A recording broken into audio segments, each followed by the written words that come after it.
इंतजार की घड़ियां खत्म, क्रिकेट का मेला आज सजेगा। सीटी बजेगी, खेल जमेगा और किलियां उड़ेंगी। HBL PSL 9 का आज से आगाज होगा। जिंदा दिलान के शहर में क्रिकेट का मेगा इवेंट। शायकीन छक्के चौकों की बरसात के मुंतजिर। ट्रॉफी के लिए 6 टीमों के दरमियान 34 मुकाबले शेड्यूल। लाहौर के कज़ाफी स्टेडियम ने तैयारी पकड़ ली। खिलाड़ियों के एक्शन से पहले संगीत की महफिल सजेगी। रंगारंग इफ्तिताही तकरीब में म्यूजिक का तड़का लगेगा। अली जफर और आयमा बेग रंग जमाएंगे। इफ्तिताही तकरीब में लेजर शो और आतिशबाजी का मुजाहरा होगा। कलंदर्स की धमाल होगी या यूनाइटेड का इतिहाद चलेगा। इफ्तिताही मैच में लाहौर और इस्लामाबाद में जोड़ पड़ेगा। दोनों कप्तान एक दूसरे को बड़ी टक्कर देने को तैयार। कलंदर्स के कप्तान शाहीन आफरीदी कहते हैं कोशिश होगी जीत का तसलसल बरकरार रखें। शाहिद खान की कमी महसूस होगी। यूनाइटेड कप्तान शादाब खान भी बेहतरीन परफॉर्मेंस के लिए पुराज़म कहा। कलंदर्स को होम ग्राउंड में हराना आसान नहीं होगा। उम्मीद है शाह ब्रदर्स अच्छी परफॉर्मेंस देंगे।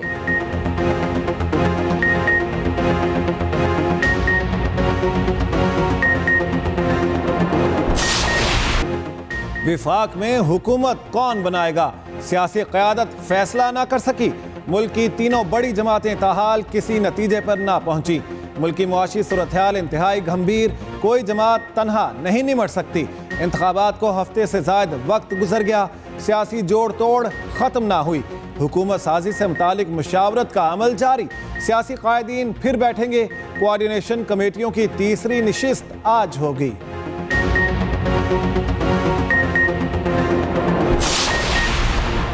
सियासी जमातें इक़्तिदार से कतराने लगी। लीगी रहनुमा ख्वाजा सादर रफीक ने आज़ाद उम्मीदवारों को हुकूमत बनाने की दावत दे दी। कहा पीटीआई हिमायत याफ्ता आज़ाद अरकान पहल करें। पीपल्स पार्टी के साथ मिलकर मरकजी हुकूमत बना लें। नून लीग को कांटों का ताज सर पे सजाने का कोई शौक नहीं। हुकूमत की तश्कील नून लीग की नहीं, तमाम पार्लिमानी जमातों की जिम्मेदारी है। जावेद लतीफ़ भी अक्सरियती जमात को इक़्तिदार देने के हामी। बोले जिसे अक्सरियत दिलाई गई उसे हुकूमत बनाने का मौका दिया जाए।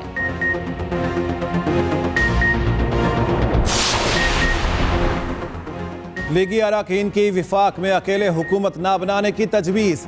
नवाज शरीफ की ज़ेर सदारत नून लीग के बड़ों की बैठक। इजलास की अंदरूनी कहानी सामने आ गई। विफाक में हुकूमत साजी से मुतालिक ताहाल फैसला ना हो सका। विफाकी हुकूमत बनाने के लिए पार्टी के अंदर मुतजाद राय। शुरका ने तजवीज़ दी पीपल्स पार्टी के बगैर विफाक में हुकूमत नहीं बनानी चाहिए। सियासत नहीं रियासत बचाओ फार्मूले के तहत हुकूमत बनाने की तजवीज़ भी ज़ेर गौर।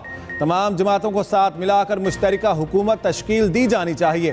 कौमी मुफाद में मुल्क को मुआशी गर्दान से निकालने में अपना अपना हिस्सा डाला जाए। खान साहब की हिदायत पर हमने मरकज में अपोजिशन में बैठने का फैसला किया। पंजाब में भी हमने अपोजिशन में बैठने का फैसला किया। बावजूद इस हकीकत के कि अगर हमें हमारी जो वोट हमें मिले उस तनासब से अगर हमें सीटें मिलती और नताइज ना बदले जाते तो आज हम शायद मरकज में भी 180 सीटों के साथ बैठे होते। पीटीआई का मरकज और पंजाब में अपोजिशन में बैठने का फैसला। बैरिस्टर सैफ कहते हैं बानी पीटीआई की हिदायत पर अपोजिशन में बैठने का फैसला किया। तमाम जमातें नताइज के खिलाफ एहतजाज कर रही हैं। पीटीआई वफ्द की कौमी वतन पार्टी से मुलाकात। उधर पीटीआई और जमात इस्लामी का इस्लामाबाद में भी मुश्तरका इजलास। हुकूमत सासी अपोजिशन में बैठने और दीगर मामलात पर बातचीत। मीडिया से गुफ्तगू में असद कैसर ने कहा हम कानून के अंदर रहकर जिद्दोजहद करेंगे। लियाकत बलोच का चीफ इलेक्शन कमिश्नर के इस्तीफे और कमीशन बनाने का मुतालबा।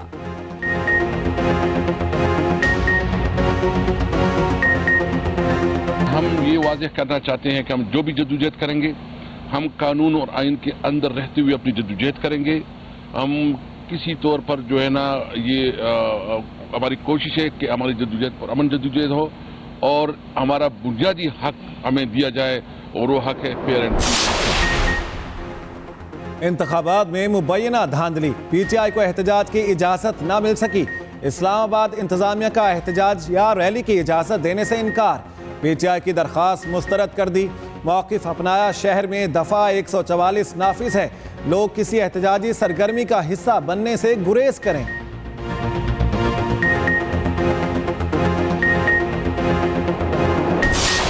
आज कोई भी इक़्तिदार का मुस्तहिक नहीं है। ये एक नाकाम इलेक्शन है। ये भी अनोखी बात है कि मुल्क में कोई भी इक़्तिदार में आने की अब अब अपने आप को लायक नहीं समझता। जो ज्यादा कॉम्प्रोमाइज करेगा वो बन जाएगा। जो भी इन हालात में हुकूमत में आया, अगर सारी पॉलिटिकल जमातें सपोर्ट नहीं करेंगी, मुल्क के मामला हल नहीं हो सकते। हमारा बड़ा अनोखा इलेक्शन था कि गूगल भी परेशान है कि रिजल्ट क्या है।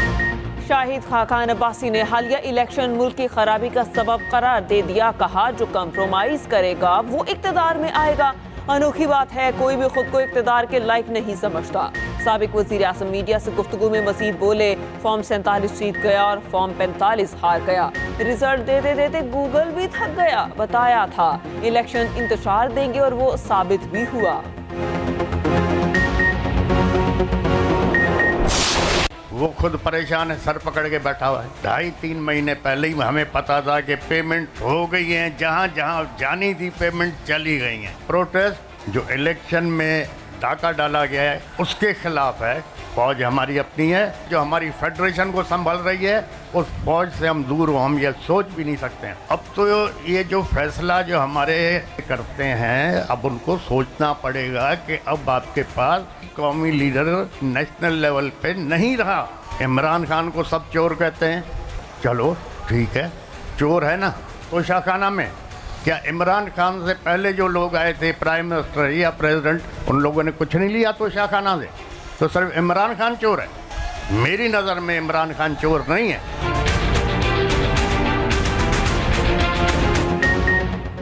इलेक्शन का नतीजा 2.5-3 माह पहले बन चुका था।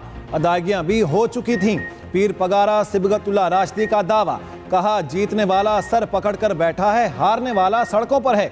फैसला करने वालों को सोचना होगा, उनके साथ कौमी सतह का कोई लीडर नहीं। इंतखाबात में मुबैना धांधली के खिलाफ GDA का जाम शोरों में धरना। फंक्शनल लीग के सरबराह पीर सिबगतुल्लाह शाह राशिदी ने शुरका से खिताब में कहा, फौज के पास आजमाने के लिए कोई नहीं बचा। जो खिचड़ी बन गई, हुकूमत 8-10 माह में नहीं चल सकती। फहमीदा मिर्जा ने कहा, सिंध कोई कॉलोनी नहीं, हर बार सौदा कर दिया जाता है। अयास लतीफ पलेजो बोले, क्या सिंध को काला बकरा समझ रखा है? ये जो तकरीब हो रही है, इसको ये ना समझा जाए कि ये कोई पॉलिटिकल पार्टी का जलसा है।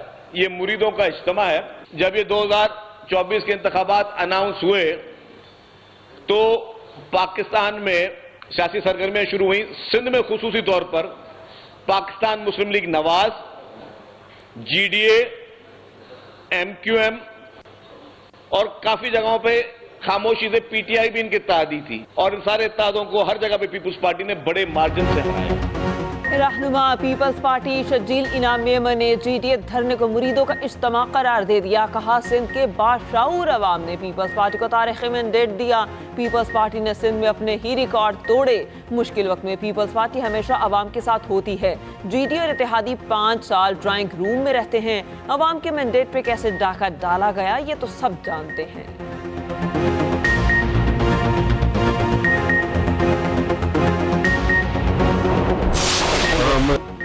फैज हमीद का नाम गलती से जुबान पर आ गया। मौलाना फजलुर रहमान ने अपने बयान की वजाहत दे दी। कहा, कमर जावेद बाजवा और फैज हमीद को 2018 में धांधली का जिम्मेदार समझता हूँ। मुल्की सियासत में इस्टेब्लिशमेंट का रोल नहीं होना चाहिए। इन मामलात पर ज्यादा बहस के बजाय तारीख के हवाले कर दें।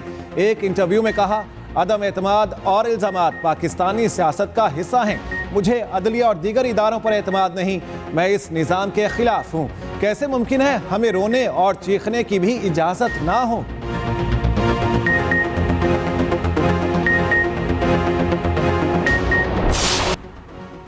पेट्रोलियम मसनूआत की कीमत में इजाफे के आफ्टर शॉक्स जारी।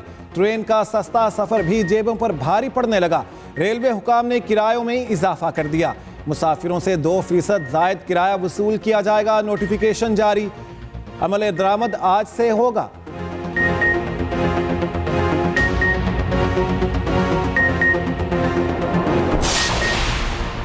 निगरान वफाकी हुकूमत का किसानों के मफाद में बड़ा फैसला। मुल्की काश्तकारों को फसल की अच्छी कीमत दिलाने के लिए इकदाम। निजी तौर पर गंदम इंपोर्ट के लिए LC खोलने पर पाबंदी आयद। 15 मार्च तक गंदम मुल्की बंदरगाहों पर लाने की इजाज़त होगी। शॉर्टफॉल मुकम्मल होने के बाद पाबंदी लगाई गई। ज़राए के मुताबिक फैसले का मकसद किसानों को फसल की बेहतरीन कीमत की अदायगी को यकीनी बनाना है। शॉर्टफॉल मुकम्मल होने के बाद निजी गंदम पर इंपोर्ट से ज़र मुबादला ज़ाया होगा।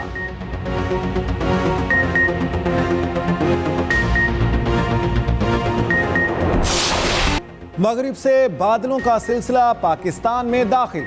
इतवार को मरी और गिरदोनवाह में तूफानी बारिश और बर्फबारी का इम्कान। पंजाब और खैबर पख्तूनख्वा समेत मुल्क के मुख्तलिफ हिस्सों में बादल रंग जमाएंगे। लाहौर समेत पंजाब के बेशतर अजला में बारिशों की पेशगोई। 17 से 21 फरवरी तक पंजाब के बालाई इलाकों में बारिश का इम्कान। पेशावर में बादलों का बसेरा, ठंडी हवाओं का राज। PDMA की इंतजामिया को अलर्ट रहने की हिदायत। बलोचिस्तान के साहली इलाकों में झक्कड़ चलने का इम्कान। उधर आज़ाद कश्मीर की वादी लेह में दर्जा हरारत -9 रिकॉर्ड। स्कर्दू में -6 डिग्री तक गिरा। कालाम और अस्तौर में दर्जा हरारत -5 रिकॉर्ड हुआ। पेशावर में दर्जा हरारत 12, हुंजा में -2, कोयटा में 1, इस्लामाबाद में 8। निगरान वज़ीर आला पंजाब का बाबू साबुर टोल प्लाजा का दौरा। टोल प्लाजा को शादा करने और रीमॉडलिंग प्रोजेक्ट का मुआयना किया।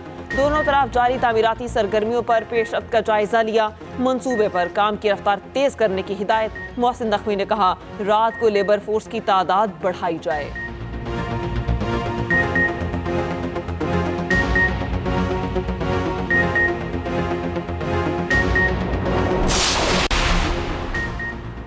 फ़ज़ाई मुसाफिरों के लिए अच्छी खबर। फ्लाइट जिन्ना के बैनुल अक़वामी परवाज़ों का आगाज़। इस्लामाबाद एयरपोर्ट के लाउंज में पुरवक़ार तकरीब। चेयरमैन फ्लाइट जिन्ना इकबाल अली लाखानी और CEO अरमान की शिरकत। Deputy head of mission UAE embassy Islamabad भी शरीक हुए। सस्ते तरीन किरायों के साथ बेहतरीन फ़ज़ाई सफ़र की सहूलियात मिलेंगी। पहली परवाज़ इस्लामाबाद से शारजा के लिए कुछ देर में उड़ान भरेगी। फ़लस्तीनियों की नस्ल कुशी कई माह से जारी।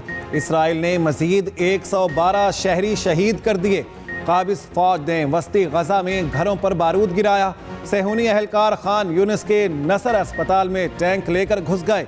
तिबी अमले मरीजों और बेघर फ़लस्तीनियों को ज़बरदस्ती बाहर निकाल दिया। मगरबी किनारे के शहर जनीन से 11 फ़लस्तीनी गिरफ्तार। मगरबी ममालिक की मुखालिफत के बावजूद इसराइल रफ़ा को खंडर बनाने पर तुल गया। अमरीकी सदर ने कहा, इसराइल रफ़ा पर कोई बड़ी कार्रवाई ना करे। रफ़ा में 14 लाख फ़लस्तीनी पनाह गुज़ीन आबाद हैं। इसराइल गजा में नस्ल कुशी रोकने के लिए इक़दाम करे। आलमी अदालत इंसाफ ने हंगामी दरख्वास्त का फैसला सुना दिया। इसराइल के साथ भूख और अफलास ने गजा पर हमला कर दिया। शहर में खुराक का बहरान संगीन हो गया। इजनास की किल्लत, जंग के सताए फ़लस्तीनी एक एक लुक़मे को तरसने लगे। मासूम बच्चे खाली बर्तन उठाए खाने की तलाश में फिरने लगे। इंसानों के बाद जानवरों पर भी आजमाइश का वक्त आ गया। चारा ख़त्म होने पर मवेशी लाकर होने लगे।